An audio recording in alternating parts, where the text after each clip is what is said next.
Welcome back, lore seekers. Today we're diving into the grim darkness of the 41st millennium with silver skulls, portents. Buckle up, because this Warhammer 40k novel is about as subtle as a chainsword to the face. Yeah, we're talking psychic powers, ancient oaths, and more internal conflict than a Chaos Space Marine soul. This isn't just a battle for survival, it's a deep dive into what it means to be a silver skull in a galaxy gone mad. You sent us this book, which means you're already familiar with bolters and the Emperor's Light. But trust me, even grizzled veterans of the 41st millennium will find surprises lurking within these pages. Absolutely, Silver Skulls. Portents throws us right into the action with Sergeant Gilius Urton, a battle-hardened warrior facing prejudice from within his own chapter. Okay, let's unpack this. For those who haven't had the pleasure of reading this yet, why is Gilius treated differently? What makes him stand out? Well, the Silver Skulls are known for their psychic might and their deep reverence for tradition. They even have this ritual on the moon, Pax Argentius, honoring their fallen in a way that sends chills down your spine. But Gilius, he's from a region on their homeworld, known for producing fierce, but arguably reckless warriors. Think of them as the berserkers of an already berserker chapter. So some Silver Skulls, especially the traditionalists, see him as a liability, a loose cannon. So it's like that classic trope prejudice within the ranks, like, he's not one of us. I'm already sensing some juicy internal conflict brewing here. Oh, absolutely. And this prejudice is personified in Brother Joel, a Terminator who practically embodies the Silver Skull's rigid traditions. He never misses a chance to throw shade at Gilius' southern origins. Jill sounds like a real piece of work, but I bet that clash of personalities adds some serious fuel to the fire. It does, and things get even more complicated when the Silver Skulls receive a distress call from Valoris, a planet on the brink of rebellion. The Imperium needs them to step in, restore order. You know, the drill. Classic 40k. Never a dull moment in the Imperium, right? So who's leading the charge for the Imperium? Is it just another faceless planetary governor? Not this time. Enter Inquisitor Callus, a figure of immense power and authority, even among the Astartes. And she doesn't travel alone, she brings her own retinue, including the very mysterious Izara. Right from the start, you get this sense of, this woman is up to something. Intrigue. I like where this is going. Right. And here's where that personal oath comes into play. Inquisitor Callus binds Gilius with the Oath of Hospitality, meaning he's now sworn to protect her at all costs. Okay, hold up. The Oath of Hospitality. That sounds serious even for the Imperium. Oh, it is. This oath isn't something you break lightly, especially not when an Inquisitor is involved.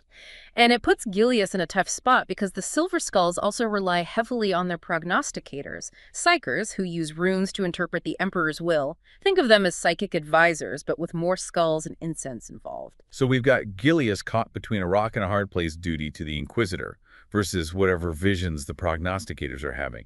Are these visions giving clear answers, or are they as cryptic as a Necron prophecy?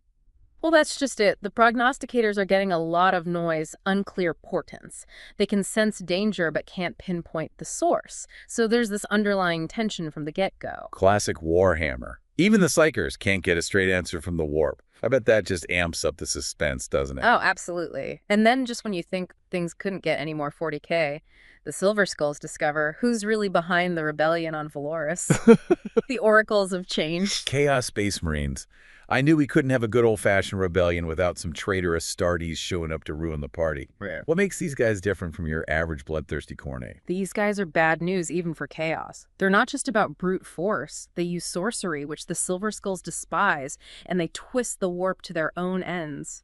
Imagine a funhouse mirror reflecting the Silver Skulls' own psychic traditions, but warped and corrupted. They're like the evil twins the Silver Skulls never wanted. Oh, that's just messed up. I'm getting chills just thinking about it. And the oracles don't just sit back and let things unfold. They unleash a full-on psychic assault on Valoris, causing warp storms, mutations, the whole grim deal. Imagine the worst natural disaster, then multiply it by 1,000 years of hate and warp energy. It's pure chaos. It's not a good vacation spot, then. I'm guessing this chaos puts the Silver Skulls in a real bind, especially with Gilius torn between his oath and those unclear prophecies. Exactly. Communication with the Imperium is shot. Their allies in the Imperial Guard are succumbing to madness, and the true scale of the threat is becoming terrifyingly clear. Yikes. Sounds like the situation of Valoris is spiraling out of control faster than a demon incursion. What's our boy Gilius doing in the middle of all this? Is he sticking with the plan or going rogue? Well, Gilius, he's got a real conundrum on his hands now. Yeah. Remember that oath of hospitality he swore to Inquisitor Callus? Uh, Well, she's vanished in all the chaos. oh no. And to make matters worse, the Prognosticators are advising against going after her. They're basically saying, look, this is a one-way ticket to getting warp blasted. Oh man, talk about pressure. His oath says he's got to protect her, but the psykers are waving all these red flags. What does Julius do? Does he play it safe or go with his gut? Julius, being Julius, he goes full throttle, defying the Prognosticators, and charges headfirst into that chaos-ridden city. What does Jill think of all this? Oh, Jill, he gets his jabs in. Can't miss an opportunity to give Gilius a hard time about questioning the Prognosticators. But back to your point, who goes with Gillis on this suicide mission? He doesn't go in alone, does he? I wouldn't think so. He manages to wrangle up a small squad of his most loyal battle brothers. And get this, Nathaniel the Inquisitor's own psyker decides to tag along too. Really? Yeah, it seems even he's a bit creeped out by what's happening on Valoris. A psyker willingly walking into a warp storm. That doesn't sound like a recipe for a good time. Yeah. I bet this little trek through the city is where things get really hairy. Oh, you have no idea. This isn't just your run-of-the-mill firefight. This is a full-blown descent into a nightmare. Picture the Gothic architecture of the Imperium, all twisted and warped by the power of the warp demons, hiding in every shadow-crazed cultist, running rampant the air, thick with despair and reeking of ozone. Okay, yeah, that's not good. No. So what's the worst thing they come across during this lovely stroll? All right, so brace yourself, because this is where Ben Counter, the author, he really messes with your head. Gillies and his squad, they stumble across this chamber, and it's full of mirrors. Turns out it's a trap set by the Oracles of Change. Okay, creepy mirrors. I'm already getting bad vibes just hearing about it. What happens? Each Silver Skull, when they look into these mirrors, they don't see their reflection. Instead, they're confronted with a vision of their darkest potential, all their deepest fears given form. For Gilius, it's like all his insecurities about his heritage are right there staring back at him. That fear of becoming the very thing he's fighting against. Ouch. That's gotta sting. It's like they say the psychological torment of chaos is just as bad as any bolter fire. Exactly. It's a grim reminder that even these Astartes, with all their power and unwavering faith, they're not invincible. They bleed, they doubt, and chaos. Well, chaos just loves to exploit those weaknesses, and that chamber, it changes them, shakes them to their very core. I can only imagine. But did any of them have it worse than the others? I mean, being face-to-face with your deepest fears, that's got to mess with even the most hardened space marine. One character in particular gets hit pretty hard, Ruben. He's one of Gilius's closest battle brothers, and the vision he sees in that mirror, it leaves him completely shattered. We don't know the specifics, but it's implied to be something truly terrifying, something that continues to haunt him long after they get out of that cursed chamber. Ooh, the mystery. It's like Counter is dangling this thread of dread, and you just know it's going to come back and bite them later. So we've got creepy mirrors, psychic onslaughts, and the fate of an Inquisitor hanging in the balance. Do they even make it out of that city alive? So they make it out. They don't just get swallowed by the warp or something. They make it out alive. Barely. But they're not out of the woods yet. They still have to confront the Oracles of Change. Oh, right. The whole reason they went on this suicide mission in the first place. Exactly. And this is where things get really interesting. They track the remaining oracles to the governor's palace. Which I'm guessing is less of a palace and more of a ruin at this point. Oh, yeah. Picture more of a warp-tainted pile of rubble barely held together by the sheer power of chaos. But inside, that's where they find the last of the oracles holed up and ready for a fight. Sounds cozy. Yeah. So what happens? Do they just charge in guns blazing? Well, it's not exactly a tea party. The warp storm is at its peak, tearing at reality itself. The Imperial Guard, what's left of them, are completely overrun. And the Silver Skulls, they're fighting tooth and nail against not just the enemy, but the very fabric of reality unraveling around them. Talk about a bad day at work. Yeah. How do they even stand a chance in that kind of chaos? It's pure Warhammer mayhem, but in the heart of that insanity. That's when Ben Counter's writing really shines. He captures the scale of it all, the clash of psychic energies, the roar of bolters. You can practically feel the ground shaking beneath your feet, the air crackling with warp energy. I need a moment to process this. Take your time. But while you're catching your breath, let's talk about Nicodemus. The young psyker. Yeah, he's been struggling to control his powers this whole time, right? Like a runaway train engine. Exactly. Well, during the battle for the governor's palace, he does something incredible. He knows he's about to lose control completely.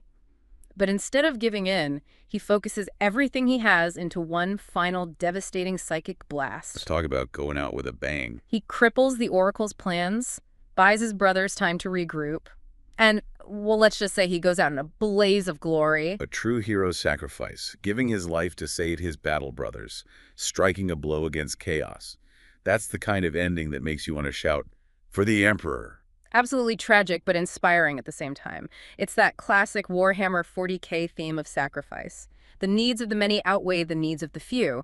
But even with Nicodemus's sacrifice, the fight isn't over Julius, and the surviving Silver Skulls still have to face the remaining oracles. So what happens? Does anyone else step up to fill Nicodemus's considerable shoes? You know, Jill never missed an opportunity to criticize Gilius, right? Well, let's just say during this final confrontation, he finally sees Gilius for the leader he truly is. Oh, wow. Character development in the middle of a warp storm. Okay. Expressive. It's a turning point for both of them. Jill. He finally lets go of his prejudice, acknowledges Goliath's strength, calling him brother with genuine respect in his voice, and then, in a truly selfless act, Jill sacrifices himself to hold back the enemy, giving Gilius and Takei the chance to confront the last oracle standing, Cartacia, the leader of the oracles. I am not prepared for this emotional roller coaster. And just when you think it can't get any more intense, Ben Counter throws you right into the heart of the final battle. He describes it all in vivid detail, the clash of blades, the psychic energies crackling between them. It's brutal, it's epic. It's everything you want from a Warhammer 40k climax. So who wins? Gilius walks away from that fight, but just barely.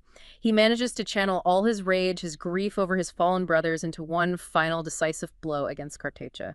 It's a victory soaked in blood and sorrow, but a victory nonetheless. So the Silver Skulls limp off Valoris victorious, but at a terrible cost. A bittersweet victory for sure.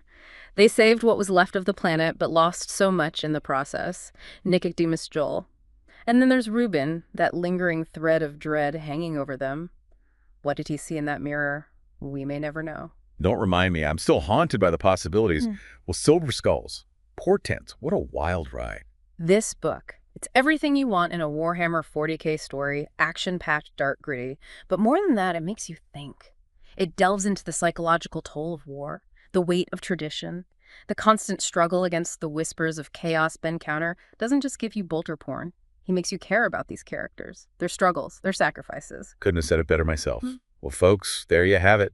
Another deep dive into the grim darkness of the 41st millennium complete. Until next time, may the Emperor light your way and may your dice rolls be ever in your favor.